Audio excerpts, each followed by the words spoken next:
Hello, YouTube. Today is Friday, May 29th, and this is FFF number 349. We're going to review this today. Thank you for being here. If you like this sort of thing, make sure you hit that like, subscribe. If you have a question or a comment, leave it in the description. Leave it in the comment section below.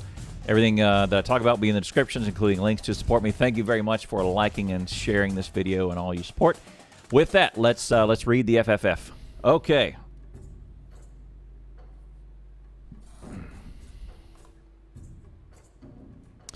Okay, Friday Facts number 349, the 1.0 plan. Hello, today we have some big news. Oh, it's from Clonin, okay. In FFF 321, we announced a release date for version 1.0. Given recent events, we have decided to make an amendment to the date of 1.0. What? The new date we are aiming for is Friday, August 14th, 2020, which is 5 weeks earlier than the release date. What? Okay, freeze. There is not a developer team on the planet, on planet Earth, that brings their release date in earlier. You guys gotta understand the ramifications of this. This is unfreaking precedented. Every developer team always delays everything. It never comes in. It always goes back because of COVID, because of somebody got fired, because of budgets, because of somebody got something, etc., etc., etc., etc., everything. This is insane. Let's read on. The main reason to change the release date is the release date of Cyberpunk 2077. In January this year, CD Projekt Red announced a delay to the release of Cyberpunk 2077 to September 17th, 1 week before our Factorio launch. Aha.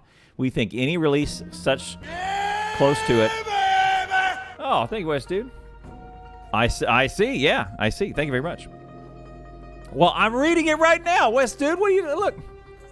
By the way, you can come by live. If you're on the YouTube audience, you can come by live and be a part of this tomfoolery. Thank you very much, West Dude.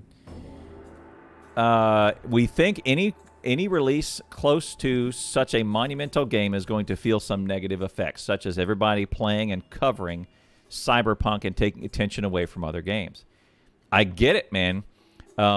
You don't want to release the same week that the Avengers release Endgame.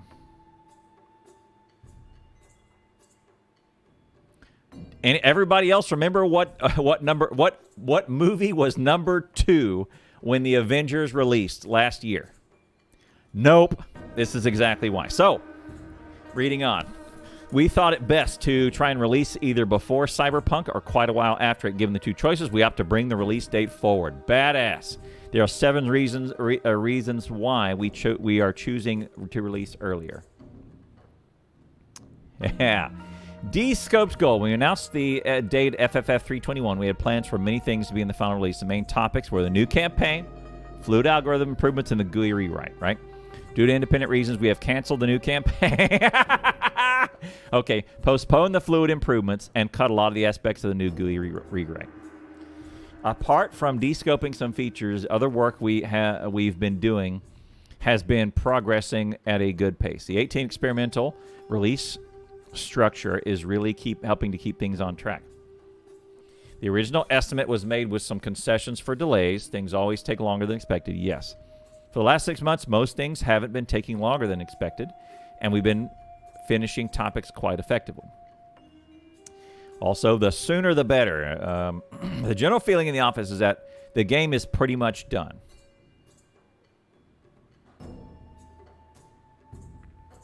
There you go. I don't know what else you guys need to every else you need to in terms of what other commentary you need. We get this all the time in the Reddit. This week in Reddit, in the question thread is, do you think the devs are going to add X? Do you think the devs are going to do this? Do you think the roadmap is going to contain this? And the answer is no. And this is why. And we want to get it released as soon as possible. The sooner we get some closure on version 1.0, the sooner we can start thinking about fun and exciting new things. Factorio 2.0. So, due to the coincidence of canceling several major features, we can afford to bring the release date forward. To be clear, we didn't cancel or postpone any features due to the Cyberpunk release date. This release date gives us 10 weeks. And from this point on until Friday, August 14th, the main focus will be on the team finalizing the game with an S, not a Z. Updating the trailer. Oh, and preparing marketing materials. What is this word? Do they know this word? Marketing? Does the Woob team know what marketing is? It's like that Simpsons episode where Homer studies advanced marketing and he doesn't get it, and then he studies basic marketing and doesn't get it, and then he's finally back to dictionary looking up the definition of the word marketing. There you go. This is a great picture.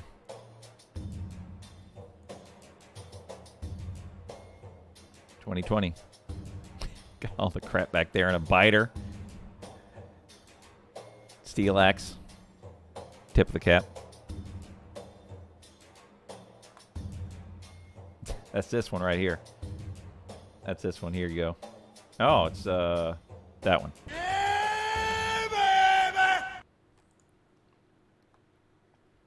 All right.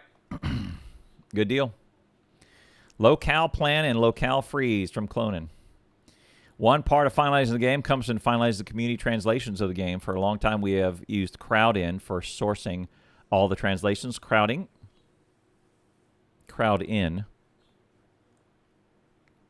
autocorrect has worked really well and is deeply integrated into our workflow from FFF 48. This predates me. You want to take a look at this real quick? Yeah, 2014. This is pre-streaming. This is before I started streaming. Wow. Work on the tank. We have a programming jobs description. Wow.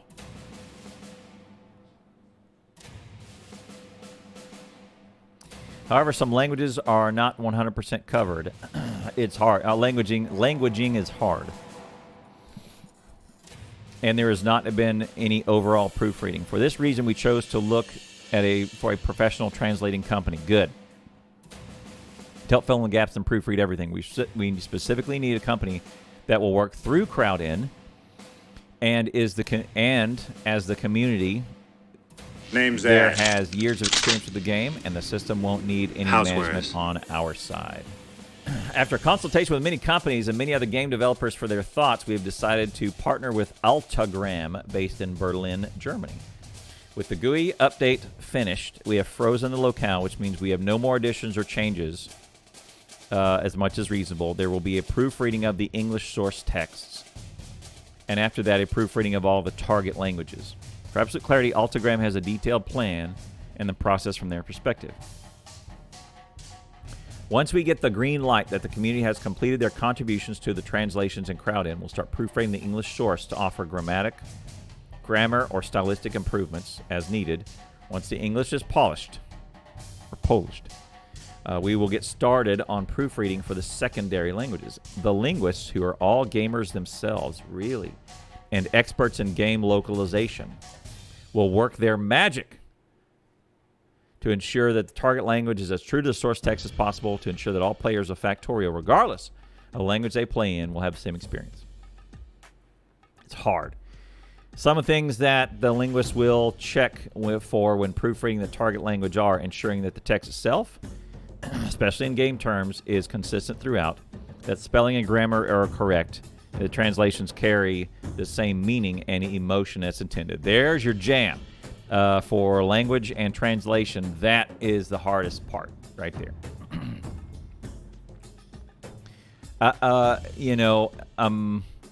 Imagine, like, this is a video game stuff, and there's a lot of work that needs to go into this.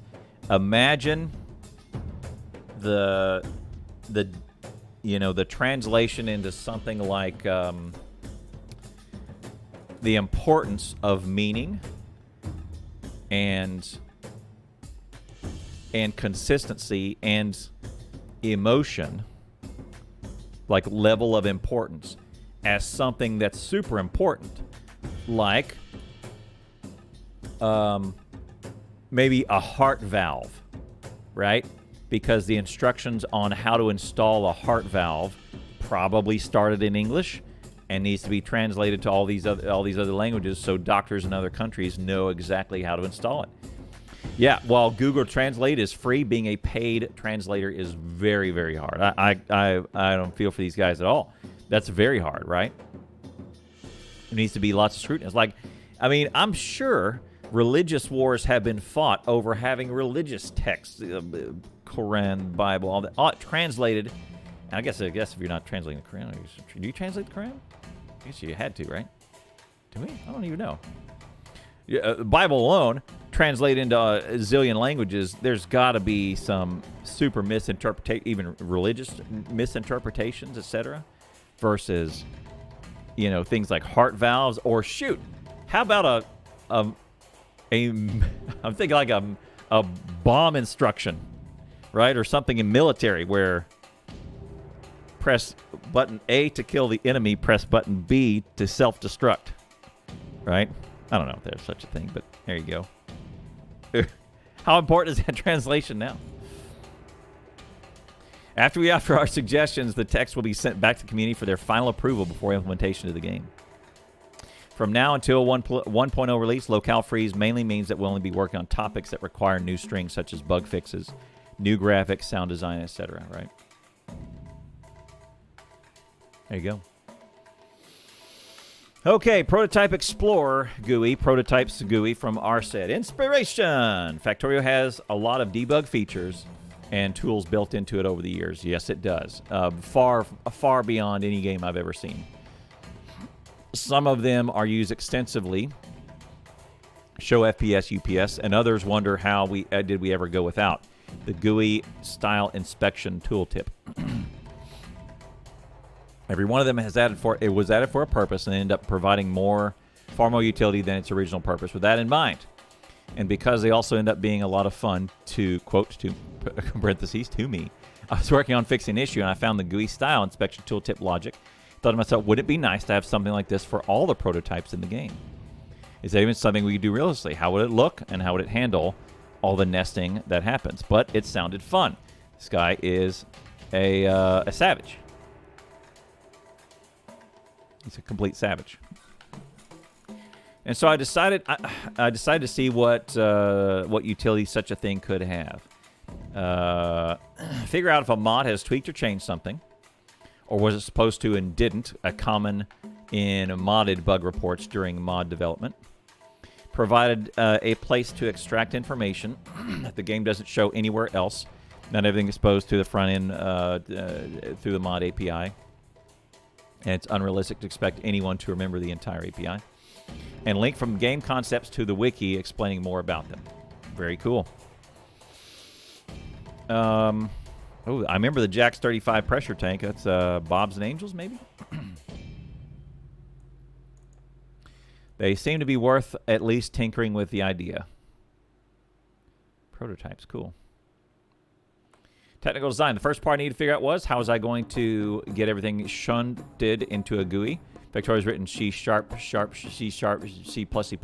not Sharpie++. And it does not have reflection. So no easy way for all the variables to say, for all the variables that this thing has, do this. Really, the only way to get everything covered is to send each thing to the GUI, and it's not pretty. But we don't also make changes to prototypes frequently in this stage in development. Additionally, if something is wrong, it doesn't cause crashing errors. It's an easy fix that anyone can do. A lot of boring typing later, that part was covered. Okay, nothing is ever easy or simple, of course. For each thing to show the name, show the value, show the type. It sounded simple, but never is. The type can be incredibly verbose or just useless to a human. The value can be huge, so collapsing needed to be created. The value can be an array of something, so empty should be shown for empty arrays. Arrays of things with one value really should just show the one value. Optional things should show empty when not set. Some things will link to other thing, so linking need to be created. All this has to work at any nesting level. But that's Factorio. And the polish is what makes it nice to use, so I don't regret any of it. I guess that's what he's been working on. Wiki linking. Wiki links. He should have called it Wiki links. Play on words. Near the early stages of development, I decided the easiest way to convey to anyone what some type is and how it's supposed to be used to show the wiki page about it. The wiki has very detailed information about a lot of what is going to be showed. It only seemed logical to utilize it, but I didn't want to hard code links. That never ends well. My idea. A page that the wiki provides mapping, a page on the wiki that provides a mapping of the game type wiki URL. The game would download the mapping as it filled the GUI. If it found a type that existed in the mapping, it would link to the wiki. Bill got the wiki side set up quickly. The game side, nothing is ever easy or simple. I didn't want to download the wiki page every time the GUI opened. That would be a waste. I don't want to download the wiki page every time the game launched. The page wouldn't change frequently, so it would be a waste. But this page still needed to be re-downloaded when it changed. I didn't want the game to pause while the download ran. I didn't want it to be, it needed to be fault tolerant. Not everyone has an internet connection or can even say the page will download correctly, right? And so a simple link to the wiki type turned into a bunch of logic. Well, there you go. You remember the last time the downloaded page and what the revision ID was. Oh, it compares the revision ID. It only tries to download the revision ID the first time the GUI is opened. If the ID changes or didn't have the mapping locally, it tries to download the latest wiki mapping. If download succeeds, it saves for the next time and populates the GUI links. If any of it fails to log, it went silently continues running. This is the internet after all. Random type failures expected. It all happens in the background thread so the game doesn't pause while the logic works. And it all works perfectly. Of course it does, because Arsed's a savage. All right, and finally, native Lua serialization from Boskid. Boskid? Last week I was requested by Arsed. Who's in charge? I guess Arsed is. To look how we could implement a stateful Lua table iterator, since we often iterate over Lua tables from C++.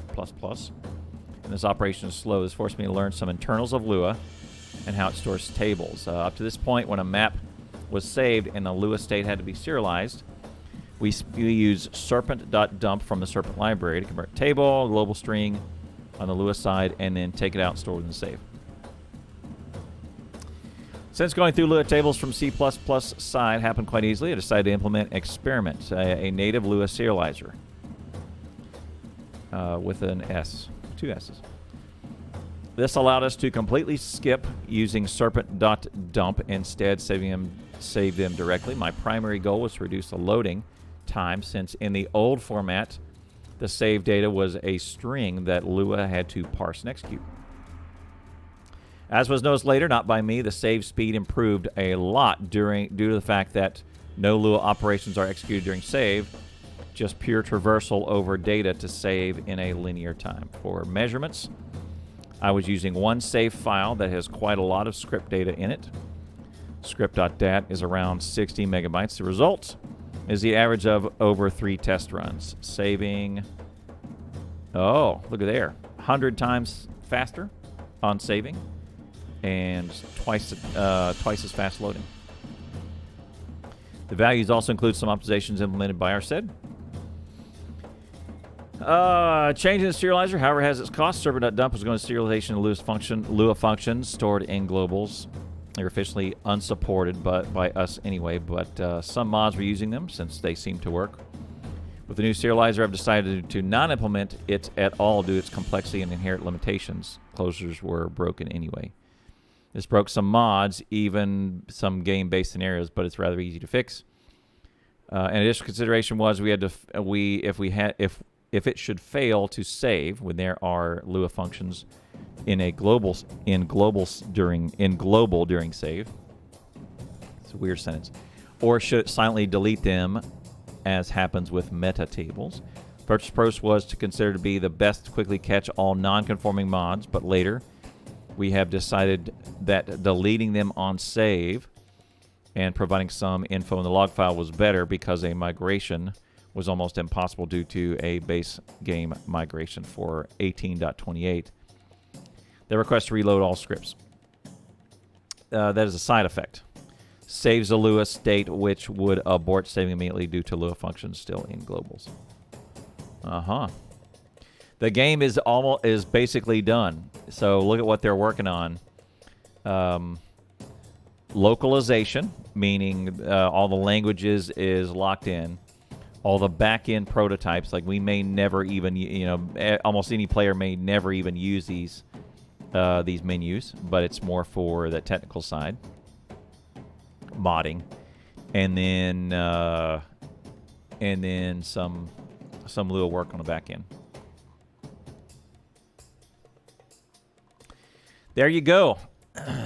New release date, pulling this in 5 weeks earlier. Dodging Cyberpunk. I guess Cyberpunk is the big dog in the space. Old date September 25th. New date August 14th. How about that? 5 weeks earlier, the 1.0 plan. They do have some big news today. That's good. All right, well, we got to get on it. That means not just you, but for content creators, need to be ready for 1.0. Let's get it on, man. August 14th. Let's do it. Seems good. I'm pretty pleased for these guys. I hope this works out pretty well. I hope this works out really, really great for them. I think it's probably wise to move it off of the Cyberpunk weekend. Apparently, Keanu and everybody else is going to be driving this home. The analogy I had is like the Avengers. Anybody else remember what movie was also released on the same weekend as the Avengers Endgame? No, you don't. And this is exactly why. You move aside and let the man go through. Let those big dogs eat. And I think this is wise. All right, there you have it. Factorio Friday Facts 349, the 1.0 plan.